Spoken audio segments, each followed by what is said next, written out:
বিশ্ববিদ্যালয় শিক্ষকদের আন্দোলনের দ্বিতীয় দিন গড়িয়েছে। এমন পরিস্থিতিতে সেশন জটে পড়ার শঙ্কায় রয়েছেন শিক্ষার্থীরা। ঢাকা বিশ্ববিদ্যালয়ে আছেন সহকর্মী কিশোর জাহান। সার্বিক খবরাখবর জানবো তার কাছ থেকে। কিশোর, আজকের আন্দোলন কেমন দেখতে পাচ্ছেন? নতুন করে আন্দোলনের কোনো ঘোষণা এসেছে কিনা? এবং এর আগে আমরা যেমনটা কথা বলছিলাম আমাদের অন্যান্য সহকর্মীদের সাথে, তারা বলছিলেন যে শিক্ষার্থীরা একটি অসুবিধার মধ্যে পড়েছে। সব মিলিয়ে সার্বিক খবরাখবর জানাবেন।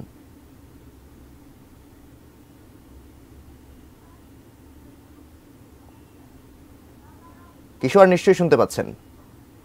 এবং কর্মচারী যারা আছেন তারা কিন্তু ঢাকা বিশ্ববিদ্যালয়ে শিক্ষক সমিতির যারা আছেন তাদের অবস্থান হয়নি, তবে কর্মকর্তা কর্মচারী যারা আছেন এবং অন্যান্য বিভাগের শিক্ষক যারা আছেন তাদের কিন্তু আসলে বিশ্ববিদ্যালয়ে লাইব্রেরির সামনে আমরা অবস্থান নিতে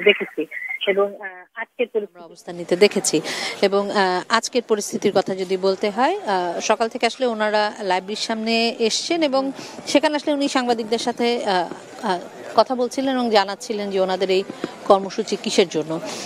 একটু জানিয়ে রাখতে চাই, বিগত 3 মাস ধরেই কিন্তু আসলে শিক্ষকদের এই যে আন্দোলন, সেটা কিন্তু বিগত 3 মাস থেকেই চলছে একটু একটু করে। কারণ ওনারা প্রথমে মানববন্ধন দিয়ে আসলে জানান দিয়েছিলেন যে ওনারা যেই অর্থ মন্ত্রণালয় থেকে যে স্কিমটির কথা বলা হয়েছে ওনারা সেটি মানবেন না এবং পরবর্তীতে আসলে নানা ধরনের কর্মসূচি, 1 ঘন্টার কর্মবিরতি, 2 ঘন্টার কর্মবিরতি শেষে অর্ধবেলা এবং পরবর্তীতে আসলে পূর্ব ঘোষিত ছিল যে 1 তারিখ থেকে পুরো বিশ্ববিদ্যালয়, যতগুলো পাবলিক বিশ্ববিদ্যালয় আছে সবগুলোই কর্মবিরতিতে যাবে।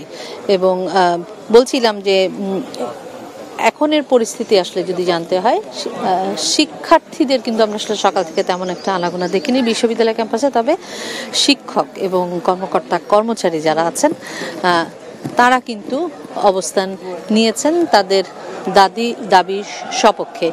এবং গতকালকে আসলে 103তম প্রতিষ্ঠাবার্ষিকী ছিল ঢাকা বিশ্ববিদ্যালয়ে।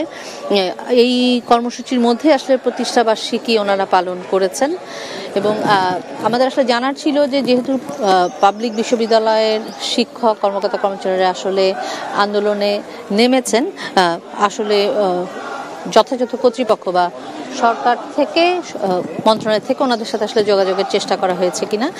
সেক্ষেত্রে ওনারা বলছিলেন যে ওনাদেরকে কোনো ধরনের যোগাযোগ করা হয়নি। এবং আসলে লাইব্রেরির কথা বলা হচ্ছিল। গতকালকে আমরা দেখেছি যে বিশ্ববিদ্যালয়ের লাইব্রেরিতে শিক্ষার্থীরা কিন্তু পড়তে আসেন, সেই লাইব্রেরিটিও কিন্তু বন্ধ আছে এবং আজকে আসলে লাইব্রেরির মূল ফটক বন্ধ এবং সেখানেই শিক্ষকরা এবং কর্মকর্তা কর্মচারীরা অবস্থান নিয়েছেন। ওনাদের থেকে আসলে একটু জানবো যে আজকের পরিস্থিতি। স্যার, আপনার থেকে একটু জানা, সেটা হচ্ছে যে আমরা দেখছি আপনারা লাইব্রেরির সামনে অবস্থান নিয়েছেন।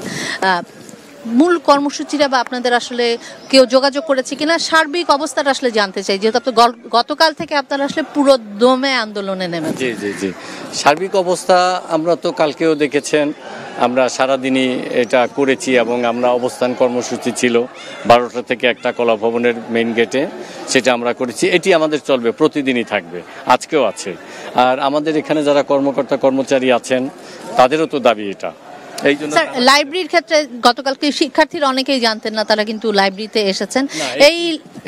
এটি শিক্ষক সমিতি থেকে তারা যে চিঠিটা দিয়েছে, প্রজ্ঞাপন, তারা একটা চিঠি দিয়েছে, এই চিঠিটা সবার কাছেই পৌঁছেছে এবং এটি না জানার কথা না, পত্রিকায় আসছে, মিডিয়াতে আসছে, কিন্তু তারা